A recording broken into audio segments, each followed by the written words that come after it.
വണക്കം.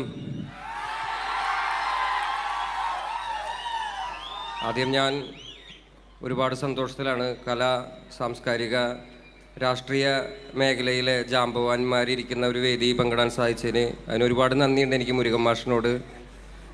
എന്നെങ്ങനെ ഒരു 10 ദിവസം മുന്നേ വിളിച്ചിട്ട് അപ്പം നീ എവിടെ ഉണ്ടെങ്കിലും എൻ്റെ പരിപാടിക്ക് വന്നിരിക്കണം എന്ന് പറഞ്ഞു. അപ്പോൾ ഇന്നലെ ഞാൻ കോഴിക്കോട് ഷോയായിരുന്നു.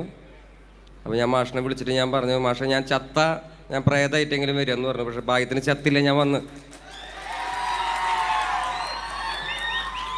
എനിക്ക് പ്രധാനപ്പെട്ടൊരു കാര്യം പറയാനുള്ളത്, മാഷ് എന്നെ പറഞ്ഞിരിക്കുന്ന മാതിരി ഒരാളൊരിക്കൽ കണ്ണട വെച്ചു കല്ലെറി കുരിശേറ്റം, മറ്റൊരാളൊരിക്കൽ കണ്ണട വെച്ചു ചെകിടടി വെടിയുണ്ട. ഇതെല്ലാം അറിഞ്ഞിട്ടും നമ്മൾ സമൂഹത്തിൽ നടക്കുന്ന അനീതികൾക്കെതിരെ ഒരു പുതിയ കണ്ണട എടുത്തു വയ്ക്കാൻ നമ്മളെല്ലാവരും ശ്രമിക്കാറുണ്ട്. സമൂഹത്തിൽ നടക്കുന്ന അസമത്വങ്ങൾക്കെതിരെ അതിൻ്റെ പത്തി നോക്കി അടിക്കാൻ പറ്റുന്ന കവിതകൾ മാഷിന് ഇനിയും എഴുതാൻ പറ്റട്ടെ എന്ന് ഞാൻ ആശംസിക്കുകയാണ്. മാഷൊക്കെ എൻ്റെ ഇൻസ്പിറേഷനാണ്. പിന്നെ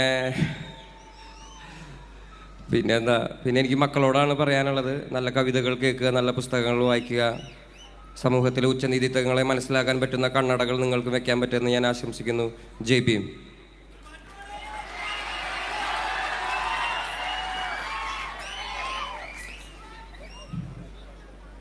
ഇല്ല, ഇത് ബേജാറില്ല, ഞാൻ വീട്ടിലാണ് ഇരിക്കുന്നത്, അതാണ്. കാറ്റിലലയും കട്ടും മരക്കാരേ വലക്കാരേ കടൽക്കാരേ, കടല് നീരിനുപ്പിൽ പിറന്നോരേ വിശപ്പറിയാതെ അലഞ്ഞോരേ.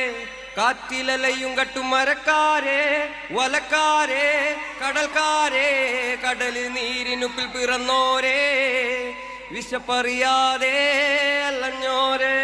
ജയ് ഭീം, ജയ് ഭീം.